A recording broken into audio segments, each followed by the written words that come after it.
Sup, you beautiful bastards. I hope you're having a fantastic Wednesday. I'm Eugene Lee Yang, and this is the Philip DeFranco Show. Let's jump right into it. What bullshit's happening right now on the internet?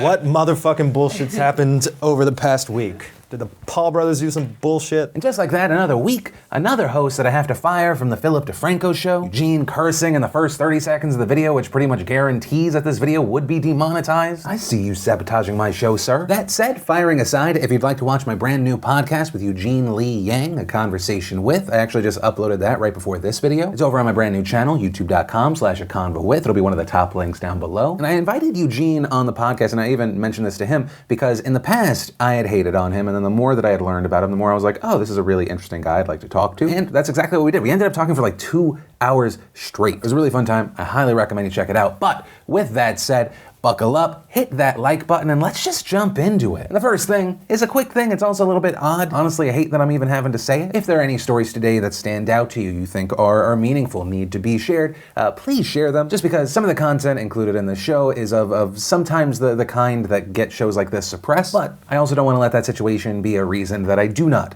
cover something. The world at times is an ugly, horrible, polarizing place, but it's important to look at things and talk about it. But yeah. And then let's talk about an update to a story we covered a while ago. If you don't remember, this is Michelle Hobson. She's a 48-year-old mother from Arizona. And more notably, she was the person behind the YouTube channel Fantastic Adventures, a channel that featured her 7 adopted children whose ages ranged from 3 to 15, a channel that had accrued over 250 million views. And everything seemed fine until police received a tip that there might be abuse in the house. And when police went to this home, they found what has been described as a den of abuse. According to the police report, they appeared malnourished, had pale complexions, dark rings under their eyes, they were underweight, they were thirsty and hungry. And reportedly, when the police talked to the kids, they just heard horror stories. The kids saying they hadn't been in school in years, right? This mother was using these adopted kids to just make these videos and make money. The children telling police that if they forgot their lines or they messed up, they would be punished. And the punishments they described, I mean, in some they were beaten, locked in a closet, pepper sprayed. According to the police report, one of the boys said that Hobson on multiple occasions pinched the tip of his penis until it bled. Regarding the pepper spray, one of the girls said that she was pepper sprayed in the vagina. And so the kids were taken out of the home. Hobson was arrested and charged. Also, 2 of her biological children, who were adults, were also charged, but later those charges ended up getting dropped. And Hobson herself was charged with child abuse, molestation, child neglect, and unlawful imprisonment. And then we fast forward to today, where the news is not that she's been found guilty or innocent, but rather she's dead. According to reports, you had local media reporting that she had a brain injury while in jail. She was later declared incompetent to stand trial, but local authorities continue to believe she would recover enough to be held accountable for her alleged actions. But ultimately, we learned, thanks to a police spokesman, that yesterday she died at the hospital. The cause of death is currently not being shared, but what I will say, and I don't often say this about a story involving someone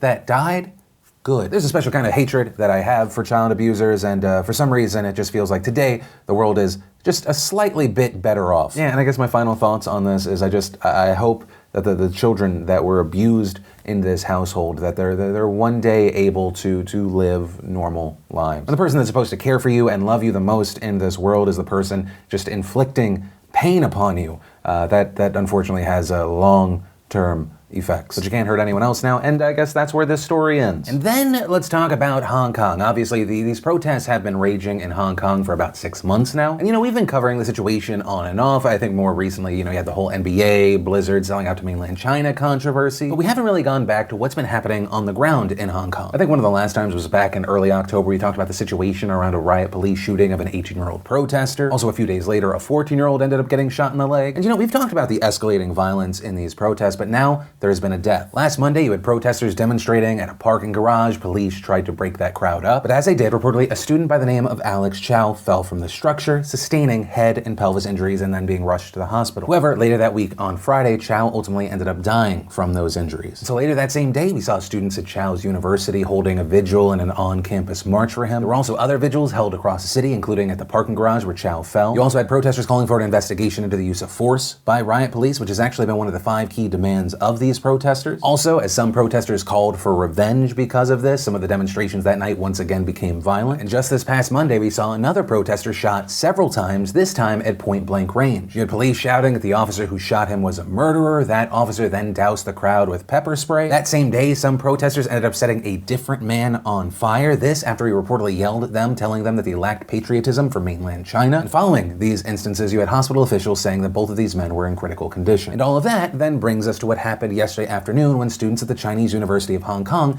barricaded themselves on campus. This because you had riot police occupying a bridge near the campus, students set up a barricade on the campus, and then the two groups clashed. You had what appeared to be students throwing bricks and Molotov cocktails. Police then fired multiple rounds of tear gas at the protesters. They also physically wrestled some of these protesters to the ground. Following that, the protesters then retreated to an athletic field and locked the gate. We then saw police continuing to fire tear gas over the gate, and kind of a recurring image here is we saw that part of the field ended up getting set on fire. And all of that then prompted the university's president, Rocky Tuan, to try and act as a common ground between police and students. But also, at one point during these negotiations, we saw a man walk down the street revving a chainsaw. But, and this is just a slight positive to this story, a group of protesters were able to convince that man to put down the chainsaw. We saw those protesters then starting to wrap him with a hug. And then, later, where there was no man with a chainsaw, we saw Tuan strike a deal with police, saying that university security would guard the bridge instead of police, but also saying that students would stop throwing objects onto the highway. But immediately you had people asking why police were even on campus. You also had protesters refusing to disperse, asking if people who had been arrested earlier in the day were safe. And so this battle over the bridge continued into the night as we saw more clashes breaking out. People carrying umbrellas, shields, barricades. You had police firing rubber bullets, filling the area with tear gas. You had people throwing Molotovs at police, trying to gain ground. We also ended up seeing reports that some students were practicing firing flaming arrows from bows, more protesters trying to use leaf blowers to blow away the tear gas. We ended up seeing students start to retreat after police fired a water cannon. However, they then came back, and what we ended up seeing were police retreating and students pushing forward, those students building more barriers to hold the ground that they gained. Some of those barriers including golf carts, a burned out car. Notably here, all the debris falling off the side of the bridge also stopped traffic. And ultimately, we ended up seeing the protesters remain there throughout the night, some passing supplies to one another, some people making Molotov cocktails in case police came back. And this clash isn't just an example of one really, really dramatic event in the city. This actually signals a pretty substantial shift in the clashes between police and protesters. I mean, just this morning, you had the New York Times saying that Hong Kong police had broken an unspoken rule to keep off campuses. Times here noting that universities there had served as sanctuaries for student protesters. But just this morning, we actually saw the Chinese University of Hong Kong end its semester early. Another school also suspending its on-campus semester, switching to online classes. At the same time, other universities suspended classes for at least a week. Actually, the Hong Kong Education Bureau ended up canceling all schools for Thursday because of transportation and safety concerns. And because universities were canceling classes left and right, we actually ended up seeing a lot of students who were originally from mainland China fleeing back over the border with the help of police. Right, and reportedly you had many of those students saying they didn't openly express pro-China views on campus, but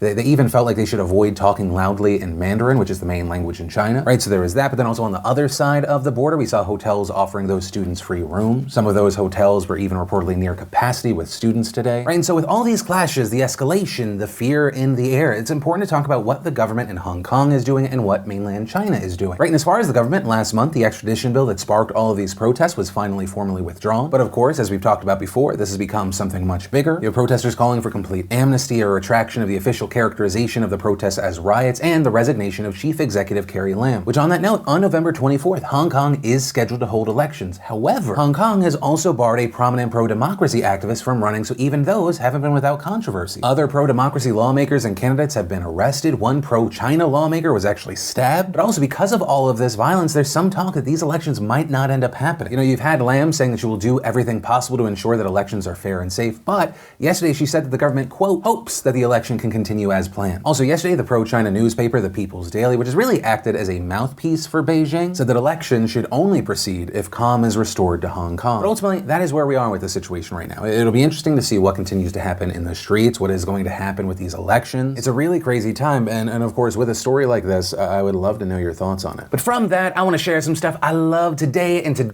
Awesome, brought to you by Squarespace. Whether you need a domain, a website, an online store, a whatever, make it with Squarespace. And if you don't know, Squarespace empowers people to create their online presence or launch their passion project. From entrepreneurs and small business owners to photographers, restaurant owners, bloggers, musicians, actors, fashion designers, whatever. They all trust and use Squarespace for their website needs. And I mean, with Squarespace, there's nothing to install, patch, or upgrade ever. Creating a beautiful website with Squarespace's all-in-one platform has never never been so simple. I mean, it's just extremely intuitive and easy to use. From websites and online stores to marketing tools and analytics, Squarespace is the place to build a beautiful online presence and run your business. And you can get personalized support from their award-winning customer care team via email or live chat, whatever you need. They're available 24/7 to help you out. And so, if you want to make the smart move like many from the nation already have, go ahead and start your free trial today at squarespace.com/Phil, and make sure you enter in code Phil to get 10% off your first purchase. And the first bit of awesome today is old friend of the show, Raina Scully, just launched her brand new First We Feast series. It's called Gochi Gang. Also fantastically, if you like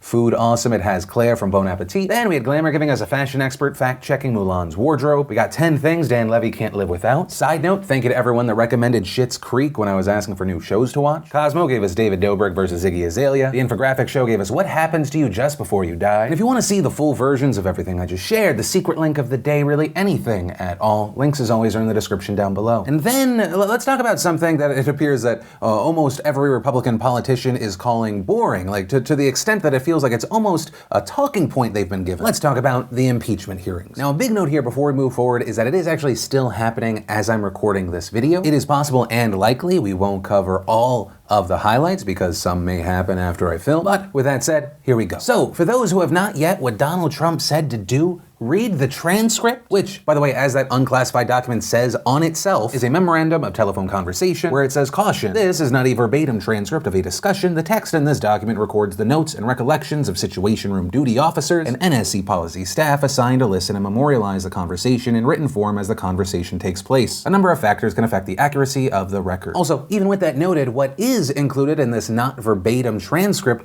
was still enough for people to go, that looks like a problem. And that rough transcript, if you're unfamiliar, it's connected to a July 25th call between Donald Trump and the president of Ukraine, which was released after an anonymous whistleblower alleged that President Donald Trump had held aid from Ukraine on the condition that they conduct requested investigations. That, including ones into Burisma, a Ukrainian company that Joe Biden's son Hunter was on the board of, as well as potential interference by Ukraine into the 2016 election. Right, so the allegation, transcript gets released, and after that you see a large number of Democrats saying that it shows quid pro quo. If you're unfamiliar and you end up getting confused by quid pro quo, it's just a Latin word for this, for that. The better way to describe the allegations at hand are abuse of the power of the presidency for personal gain. And in this specific situation, alleged extortion or bribery. Also, before we get to the other people we're going to talk about today, something I want to mention regarding the whistleblower. We've seen Donald Trump say that this whistleblower, they just disappeared after he released the transcript, saying at a rally, the whistleblower disappeared. You haven't heard about the whistleblower after that, have you? The fact check on that is just not true. In fact, according to the AP, the whistleblower is offering to answer written questions by GOP lawmakers, but so far Republicans have rebuffed him. Regarding the whistleblower, we've also seen Trump say he must be brought to testify, written answers not acceptable, to which I would say apparently he believes that this whistleblower needs to hit higher standards than himself, because as you might remember with the Russia investigation, he refused to provide any answer that was not written. Also, regarding exposing the whistleblower, we saw Rand Paul tweet on Tuesday, enshrined in the Sixth Amendment is the right to confront your accuser, but as noted by the AP, he omitted the other part of the Sixth Amendment in all criminal prosecution. And this is notable because, as is pointed out, Trump is not facing an accuser in a criminal proceeding. The hearings are a political proceeding, which appears to be a thing that the president does not understand or doesn't want other people to understand. Last Thursday, while talking about what he referred to as a fake hearing, I get no lawyer and no due process. Once again, this is a hearing, not a trial. He has not been charged with anything, so this is not a legal proceeding. And as the AP points out, his position is not much different from criminal suspects who are being investigated but haven't been charged, or from past presidents at this stage of impeachment proceedings. Right, and adding that the public hearings led by the House Intelligence Committee are akin to the investigative phase of criminal cases. Now, if there ends up being a Senate trial, yes, the president's team would be there to defend him. Right, and so those were just some things that I wanted to point out before we got to William Taylor and George Kent today. Both of these men had testified behind closed doors. You have William Taylor, who's the top U.S. diplomat in Ukraine, George Kent, who is a State Department official. You had Taylor, who's largely supported the idea of quid pro quo, having said that was my clear understanding. Security assistance money would not come until the president of Ukraine committed to pursue the investigation. And you had Kent, who didn't really speak much about the idea of Trump holding aid, but accused Trump's personal lawyer, Rudy Giuliani, of leading attacks against both himself and former ambassador Marie Yovanovitch. But also notably, he did speak about Trump's desire to have Zelensky announce investigations, saying POTUS wanted nothing less than President Zelensky to go to the microphone and say investigations,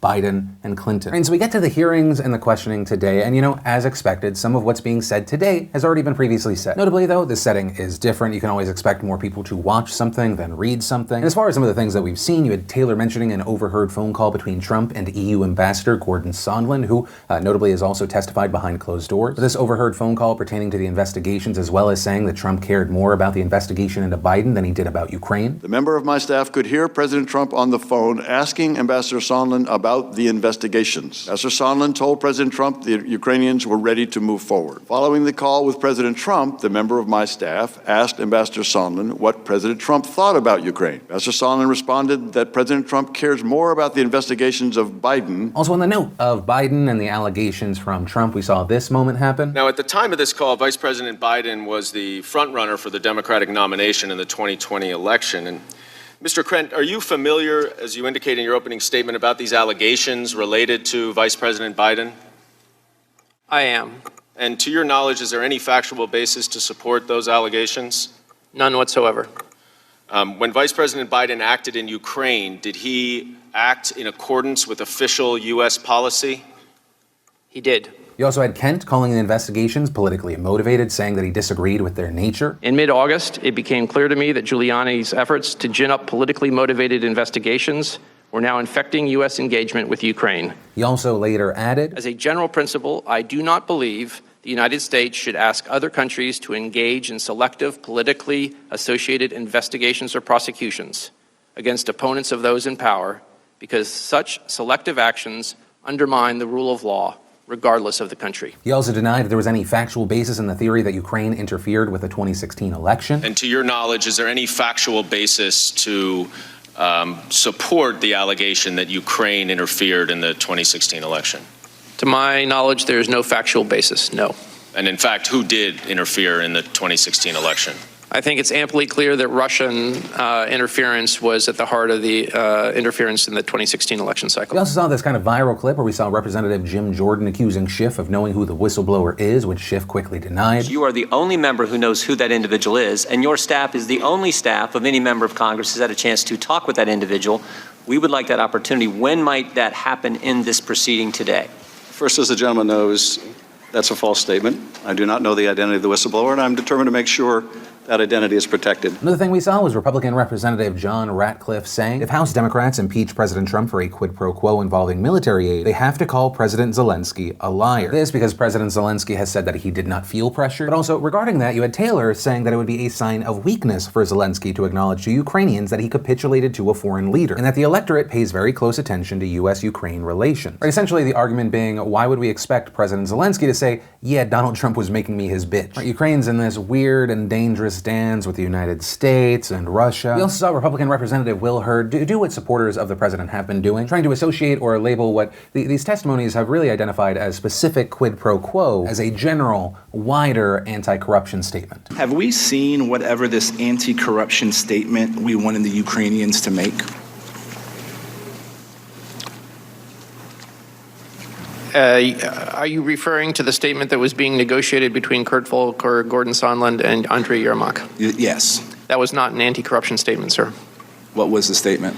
I think if you go back to the back and forth of WhatsApps that were shared by Kurt Volker, they shared a draft with Rudy Giuliani, and Rudy Giuliani said it would not be acceptable if it didn't mention Biden-Burisma in 2016. But that statement was never agreed to or was never issued by the Ukrainian officials?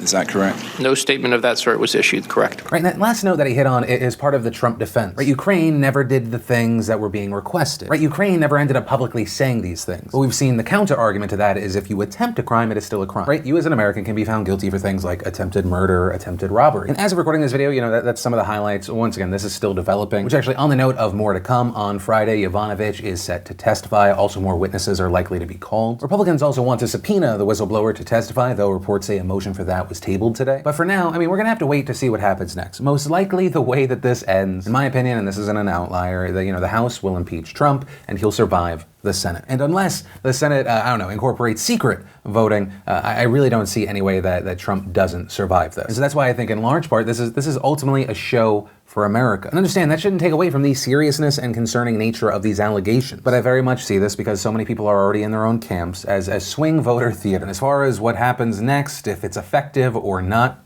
we'll have to wait and see. And that's where I'm going to end today's show. And hey, if you liked today's video, share it with a friend, spread some common sense. Also, if you're new here, be sure to hit that subscribe button. Definitely tap that bell to turn on notifications. Also, if you're not 100% filled in, you're looking for more to watch, I highly recommend you check out that brand new podcast with Eugene Lee Yang. Or, hell, maybe you just missed yesterday's show, you want to catch up, you can click or tap right there to watch either of those right now. But with that said, of course, as always, my name's Philip DeFranco. You've just been filled in. I love yo faces, and I'll see you tomorrow.